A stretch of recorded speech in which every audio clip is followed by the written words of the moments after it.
team dengan saya ni Ain, satu macam saya suka push all to the limit lah.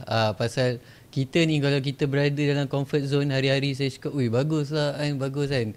Nanti at some point kita jadi tepu tau. Kita jadi alamak comfortable lah. Kita jadi comfortable. That's why saya practice team primer, tak kira lah team Aiman apa team kita semua, push to the limit lah, maximum. Pasal tu lah, dalam dunia ni banyak sangat masalah, betul tak? Banyak masalah yang tak selesai lagi, kita lah kena selesaikan.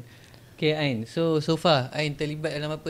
Dah sebulan 2 kan intern kat sini. Ain terlibat dalam projek apa? So selama saya intern sebulan kat sini, saya di-assign untuk buat job therapy punya projek lah. Okay. So untuk ni dah ada app dengan web. So untuk saya handle part Dia ada dua lah. Job therapy ni ada website, ada mobile app juga. Betul. Mobile app ada apa untuk dua-dua app? iPhone dengan ni Android ke iPhone je?